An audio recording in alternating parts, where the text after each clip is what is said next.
China fires a broadside at the United States and says a new world currency is needed to replace the dollar. But with the American economy in decline, is China just playing politics and challenging US dominance of the global financial system? And would dumping the greenback really work? This is Inside Story.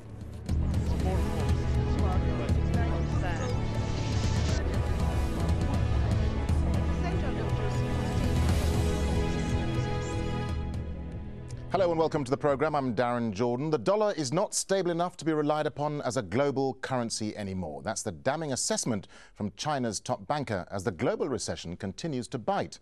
Well, the vast majority of the world's trade is done in US dollars, but with the US economy in decline, China is now questioning how safe this system really is. China says the US dollar could be replaced with the IMF's special drawing rights, known as SDRs. They were created by the IMF in the 1960s for accounting purposes, but are not widely used. The Chinese proposal would see them used as a currency for international trade and payments. The value of SDRs is linked to a basket of currencies: the euro, the pound, the Japanese yen and the US dollar. China says basing economic reserves on a group of currencies would prevent such a financial crash from ever happening again. Well, the governor of China's central bank said it's time to look at alternatives to current world trade systems.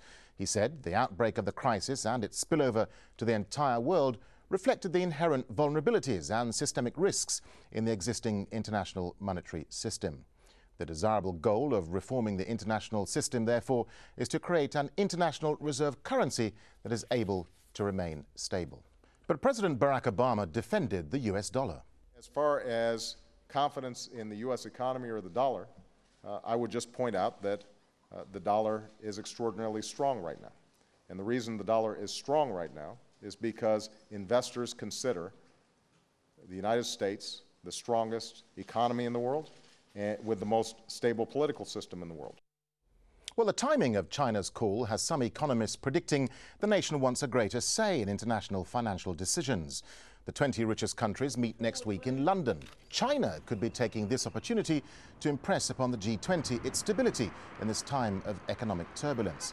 But its proposal to stop using the dollar could be problematic.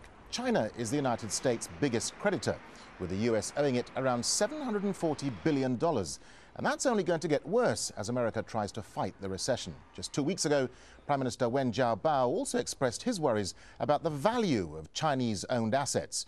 China already made huge losses when the US economy crashed, but it can't afford to take back all its assets without forcing the economy to fall further. Some experts are now suggesting that China is actually hoping to pressurize the vulnerable United States into allowing it greater financial power. Well, joining us now are our guests. In Washington, Robert Scott, Senior International Economist at the Economic Policy Institute. In London, Andrew Leong, Chief Economist and China Specialist.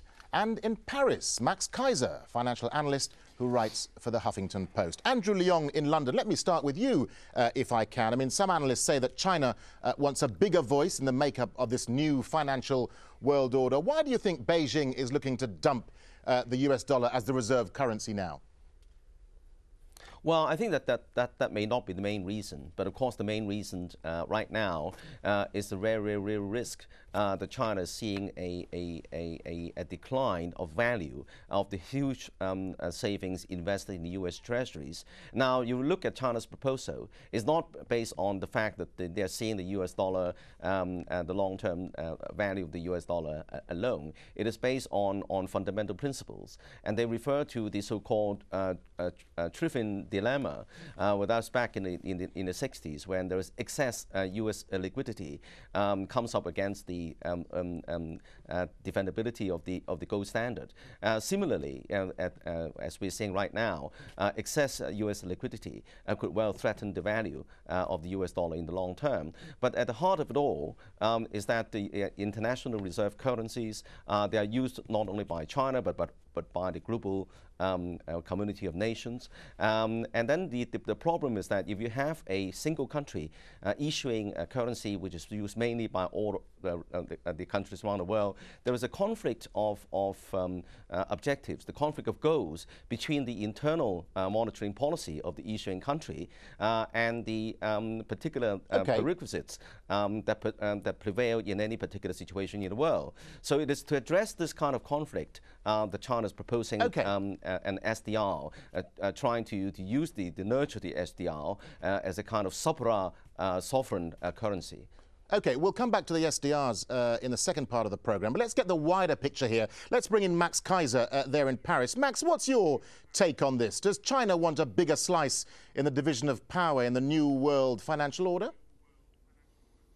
Well, China's very nervous because they've got close to $2 trillion US in their reserve account, and the value of those dollars looks like it's getting very weak. When Obama said that the U.S. dollar is very strong, he misspoke, because if the U.S. dollar were very strong, the U.S. would be able to increase interest rates and attract capital to the U.S. dollar. But in fact, the U.S. is decreasing interest rates because the U.S. economy is shrinking quite dramatically. The U.S. dollar is a problematic currency. The U.S. dollar is a currency in descent. China realizes this, and they're trying to figure out how to extricate themselves from U.S. and global dollar hegemony, which is not serving them well at the moment. It's now causing them much more grief than it did help them in years previous, when they could use the relationship with America as a trading basis to aggregate a lot of foreign reserves. Now that's unwinding, and they find themselves holding a huge $2 trillion bag of worms called U.S. dollars, and they'd love to get rid of them. There's only one solution, actually, for China, but they probably will never take it.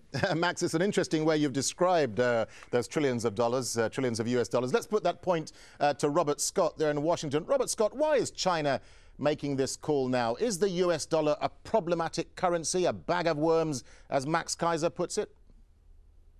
Well, I think it's a problem for China. China is suffering buyer's remorse. They purchased those reserves, most of them over the past 8 years, in order to suppress the value of their currency, to make it artificially cheap.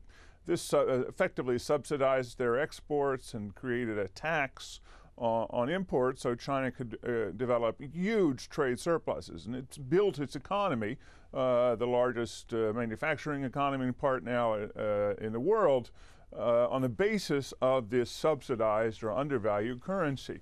Now it wants it to have its cake and eat it too. They want the IMF to take these excess dollars off its hands because they know that ultimately the Chinese currency, the yuan, has to rise about 30% in value, and they're going to take a haircut. They're going to lose about 30% of that $2 trillion that was mentioned earlier. Andrew Leong in London, I mean, how much of a dilemma is China really in? I mean, on the one hand, it wants to get out from under the US dollar. On the other hand, I suppose it can't. I mean, Beijing holds something like $740 billion in US government debt alone. Well, I think there is no question that China would be able to extricate itself entirely from the US dollar investments in the short term or even in the medium term. It is, if they do that all of a sudden, it's almost an assured mutual destruction. But I think that there is already a degree of diversification, not only in China's foreign currency, foreign reserve, but also in other surplus countries as well. It's a question of the extent of diversification and the process. But I think for China, it's not just the external impact, it's also the internal sentiments of the people of China. I mean, for example, China's sovereign wealth funds have been losing quite a big money already, investing overseas. And then they're seeing this huge foreign currency reserve, the savings of the Chinese people gradually being threatened. And of course, there is a kind of political backlash inside China, which demands the central government, the leadership, to address this issue. But I think that if you look at this, it's not a question of the either overvaluation or the depreciation or appreciation of the renminbi. It's really a system, a fault of the international monitoring system. It's a question of whether that system could be sustained in an increasingly globalized world, where a lot of surplus countries have to put their foreign currency savings in reserve currencies. All right, I want to bring him back to the economic conditions of any particular country. Okay, I wanted to bring you back Max Kaiser in Paris, if I can. Max, I mean, are there any political undertones to this Chinese broadside? I mean, the US dominates the global financial system. Is China perhaps sensing that the US is weak at the moment, and it's a bit about kicking a man when he's down, really? China has a similar problem that the U.S. has. inside the Chinese banking system are U.S. bankers and U.S. hedge fund managers.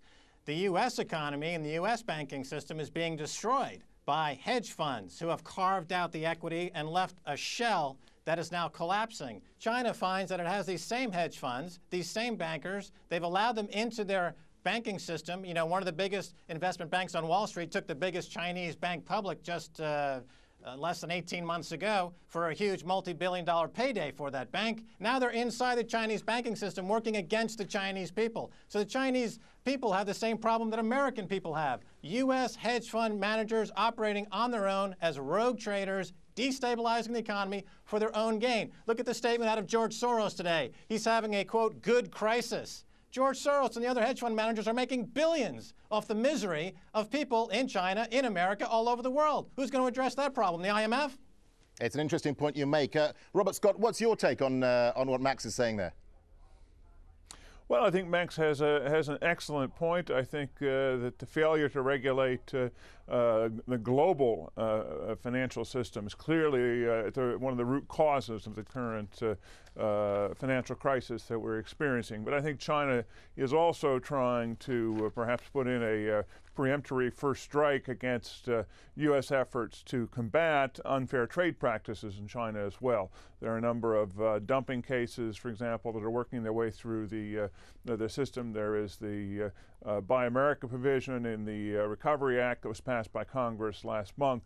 And these all, in some way, I think, are going to target unfair trade practices by China. So China is trying to, I think, rattle its sabers a bit to try and get the U.S. to back off. I don't think it has enough leverage to actually make that happen. OK, we'll come back to that issue of leverage in the second part of the programme. Gentlemen, stay with us, will you? Because it's time for a short break now. When we come back, we look at what it would take to create this new global super currency. More on that. Stay with us.